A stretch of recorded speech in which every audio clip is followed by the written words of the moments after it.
Guilty minds Amazon prime पर release हुई court room drama पर बेस्ड सीरीज है। इस सीरीज के क्रिएटर और डायरेक्टर शेफाली भूषण का कहना है कि गिल्टी माइंड्स उनके 2 सफल वकीलों पर आधारित एक सीरीज से ज्यादा है जो न्याय और अपने क्लाइंट्स के लिए लड़ते हैं। इस सीरीज में टोटल 10 एपिसोड है, जिसके पहले एपिसोड को आज हम एक्सप्लेन करने वाले हैं। वीडियो को शुरू करते हैं, लेकिन उससे पहले वीडियो को लाइक कर दीजिए और चैनल को भी जरूर से जरूर सब्सक्राइब कर दीजिए ताकि आपको इसी तरह के लेटेस्ट और फ्रेश कंटेंट मिलते रहे। तो फर्स्ट एपिसोड की स्टार्टिंग में हमें कसफ और दीपक को दिखाया जाता है और वह दोनों ही लॉयर है, एक ही कॉलेज से निकले हैं, मगर दोनों की सोच एक दूसरे से बिल्कुल अलग है। कसब अपने ओहदे का इस्तेमाल लोगों की मदद करने के लिए करती है, जो कि PIL वगैरह डालती रहती है। PIL का मतलब होता है पब्लिक इंटरेस्ट लिटिगेशन। और वहीं दीपक अपने एम्बिशन से भरा हुआ आदमी है, जो एक बड़े लॉ फर्म से जुड़ा हुआ है, जो हाई प्रोफाइल केस को लड़ता है। कई मौकों पर ये दोनों कोर्ट रूम के आमने सामने हो जाते हैं और अपने खिलाफ ही लड़ते हैं। अब अगले सीन में हम माला कुमारी नाम की एक एक्ट्रेस को देखते हैं, जो कि एक बीच पर किसी फिल्म की शूटिंग कर रहे होते हैं और माला हाल ही के कुछ सालों में एक सुपरस्टार बन गई है। यहाँ पर उनकी फिल्म की शूटिंग खत्म होती है और वह अपने अपने घर जाने लगते हैं। इसके अगले सीन में हम फिल्म के पूरे क्रू को देखते हैं, जो कि यहाँ पर मौज मस्ती कर रहे होते हैं। साथ में वह दिव्येंदु खुराना के बारे में भी बात कर रहे होते हैं कि वह एक हब्सी आदमी है, जो कि हर किसी औरत के साथ शारीरिक संबंध बनाता है और हाल ही में उसने चंचल नाम की एक एक्ट्रेस के साथ ऐसे ही शारीरिक संबंध बनाए हैं। ये सब सुनने के बाद माला कुमारी चुपचाप जाकर कोने में बैठ जाती है। वह अपने सोशल मीडिया पर कुछ पोस्ट करना चाहती थी,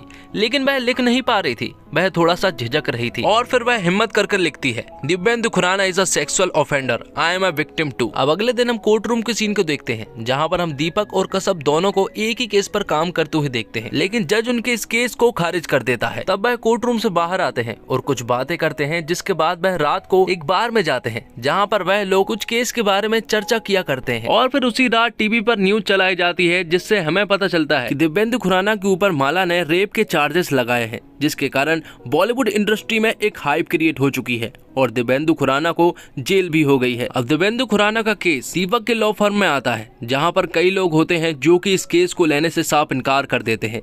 वह कहते हैं कि अगर वह इस केस को लेंगे तो उनकी लॉ फर्म पर बहुत बड़ा फर्क पड़ेगा और वह लोग मुंह दिखाने के लायक नहीं रह जाएंगे। आखिर में डिसीजन ये होता है कि वह लोग दिव्येंदु खुराना का केस लेंगे और इस केस को दीपक संभालेगा। अब दीपक दिव्येंदु से मिलने के लिए जेल जाता है, जहाँ पर वह दिव्येंदु से बात करता है और उसे बताता है कि उसका केस वही लड़ने वाला है, लेकिन इस केस को एक फीमेल लॉयर लीड करेगी। दिव्येंदु उससे कहता है कि उसी को ये केस लड़ना चाहिए, तो दीपक उससे कहता है कि हमारे सामने एक फीमेल लॉयर है और वह जज की सिंपैथी जीतने की कोशिश करेगी, इसलिए अगर हमारे पास भी एक फीमेल लॉयर हो तो कड़ी टक्कर होगी। अब अगले सीन में हम माला और कसब को देखते हैं। दरअसल माला का केस कसब ही लड़ने वाली है, इसलिए कसब यहाँ पर माला से पूछती है कि आखिर उस दिन क्या हुआ था, जिस पर माला उसे बताती है कि उन दिनों की बात है जब वह फिल्म की शूटिंग कर रहे थे। तब वह ठीक से एक्टिंग नहीं कर पा रही थी, इसलिए उसी रात दिव्येंदु ने माला को अपने कमरे में बुलाया। दिव्येंदु ने माला को जब अपने कमरे में बुलाया तो तुरंत उसने दरवाजा बंद कर दिया, जिसके बाद दिव्येंदु ने माला को पहले तो बहुत चिल्लाया, जिसके बाद वह उसके नजदीक आया और फिर देखते ही देखते दिव्येंदु ने माला के साथ वो किया जो कभी वह सोच भी नहीं सकती थी। अब आगे हमें कोर्ट रूम के सीन को दिखाया जाता है, जहाँ पर हमें उन्हीं के फिल्म के क्रू के एक लड़के को दिखाया जाता है, जिसे कसब ने कोर्ट में गवाह के रूप में पेश किया है। कसब उस लड़के से पूछती है कि आखिर उसने उस रात क्या देखा,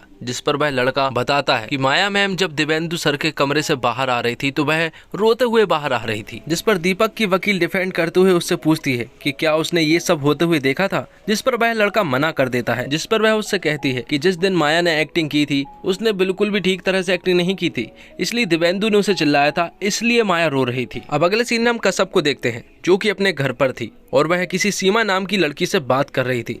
दरअसल सीमा एक मेकअप आर्टिस्ट है और उन दिनों जब ये कांड हुआ था तब सीमा ही माया की मेकअप आर्टिस्ट भी थी। कसब सीमा को कोर्ट में गवाह के रूप में पेश करना चाहती थी, लेकिन सीमा उसे साफ इनकार कर देती है और कहती है कि वह इन चक्करों में नहीं पड़ना चाहती। और जब कसब उसे फोर्स करती है तो फिर अगले दिन सीमा को कोर्ट रूम में पेश होना ही पड़ता है। कसब सीमा से कहती है कि उस दिन उसने जो भी देखा वह कोर्ट रूम में बताए, तो सीमा उन्हें बताती है कि उन दिनों वह माया की मेकअप आर्टिस्ट हुआ करती थी और वह उस दिन हमेशा की तरह माया का मेकअप कर रही थी, लेकिन तभी उसने देखा कि उसके पीठ पर नाखून के निशान हैं और उन्हें देखकर ऐसा लग रहा था कि ये जबरदस्ती किए गए हैं, जिस पर वह वकील डिफेंड करते हुए कहती है कि नाखून के निशान होने का मतलब ये नहीं है कि दिव्येंदु ने ये किए हैं। बिना DNA टेस्ट के तो ये बता ही नहीं जा सकता कि ये निशान दिव्येंदु नहीं किए थे। अब जेल में दिव्येंदु की वाइफ उससे मिलने के लिए आती है, जहाँ पर दिव्येंदु अपनी वाइफ से कहता है कि वह निष्फिक्र रहे, क्योंकि उसने ऐसा कुछ भी नहीं किया है। अब अगले दिन कटघरे में माया को पेश किया जाता है, जहाँ पर वह वकील से सवाल पूछती है कि जब उसके साथ ये सब कुछ हुआ था तो उसने फिल्म क्यों नहीं छोड़ दी। इसका माया कोई जवाब नहीं देती और फिर वकील फिर से उससे कुछ सवाल पूछती है। वह उससे पूछती है कि आगे उसने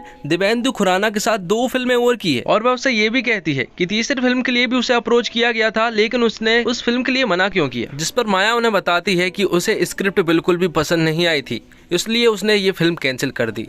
जिसके बाद वह वकील एक और आदमी को कटघरे में पेश करती है, और यह कोई आदमी कोई और नहीं बल्कि वही प्रोड्यूसर है जिसकी फिल्म को माया ने कैंसिल किया है। वह वकील प्रोड्यूसर से पूछती है कि आखिर इस बात में कितनी सच्चाई है, जिस पर वह प्रोड्यूसर बताता है कि माया उनसे 10 करोड़ रुपए और प्रॉफिट शेयर मांग रही थी, इसलिए उन्होंने माला को इतना सब कुछ देने से मना कर दिया था और माला ने उनकी पिक्चर कैंसिल कर दी। जिसके बाद वह वकील जज को बताती है कि आपको जानकर हैरानी होगी कि माया ने ये फिल्म जब कैंसिल की थी और उसे पैसे देने से इनकार कर दिया था, उसके 12 दिन बाद ही दिव्येंदु खुराना के ऊपर उसने ये चार्ज लगा दिया था। अब कश्यप को भी ऐसा लगने लगा था कि कहीं ना कहीं माया झूठ बोल रही है, इसलिए वह अपनी असिस्टेंट से उसकी इन्वेस्टिगेशन करने को कहती है और फिर वह जगह जगह जाकर माया और खुराना की गॉसिप के बारे में इन्वेस्टिगेशन करना स्टार्ट कर देती है, जहाँ पर उसे जाकर सिर्फ एक ही बात पता चलती है कि खुराना तो एकदम ठीक है, लेकिन माया के लक्षण बिल्कुल भी ठीक नहीं थे। जिसके बाद कश्यप खुद माला से ही पूछने लगती है कि वही बताए कि असल में सच्चाई क्या है, क्योंकि उन्हें ऐसा लग रहा है कि वह झूठ बोल रही है।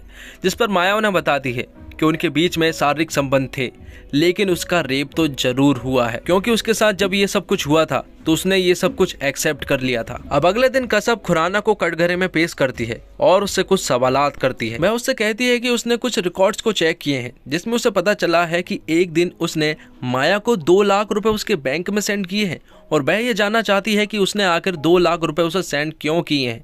तो दिव्येंदु उसे कहता है कि उसे ठीक से याद नहीं है, शायद उसे किसी चीज की जरूरत होगी, इसलिए उसने उसे 2 लाख रुपए सेंड किए हैं। जिसके बाद कश्यप खुराना को एक पेपर बताती है, जिस पेपर पर खुराना के साइन थे, और उससे कहती है कि क्या ये साइन आपके ही हैं, जिस पर खुराना हाँ कह देता है। तो कश्यप जज को बताती है कि ये साइन किसी और चीज के नहीं है बल्कि अबॉर्शन के हैं, और वह 2 लाख रुपए भी माया को उसने इसलिए दिए थे ताकि वह अबॉर्शन करवा सके। इस पर डिफेंड करते हुए दीपक की वकील उनसे कहती है कि चलो मान लिया कि उस पर उसके साइन है, इस बात से यही साबित हो जाता है कि खुराना ने उसका रेप नहीं किया है, क्योंकि अगर वह रेप करता तो वह अबॉर्शन के पेपर पर साइन नहीं करता। और अब ये केस माया की तरफ झुकता हुआ दिख रहा था, जिस पर कश्यप जज से कहती है कि ये भी सेक्शन 376A के तहत गुनहगार है, क्योंकि उस फिल्म के पर्सनल अथॉरिटी वही थे। अब अगले दिन दीपक की वकील माया के प्रोड्यूसर को कटघरे में पेश करती है और उससे पूछती है कि फिल्म में पर्सनल अथॉरिटी किन लोगों की होती है, जिस पर वह प्रोड्यूसर कहता है कि फिल्म का बॉस तो प्रोड्यूसर ही होता है, इसलिए ये सारी जिम्मेदारी प्रोड्यूसर की होती है। अब हाफ टाइम के बाद जज अपना डिसीजन बताने वाली थी, और यहाँ हम बाहर दिव्येंदु की वाइफ और उसे देख पाते हैं। यहाँ पर दिव्येंदु अपनी वाइफ से कहता है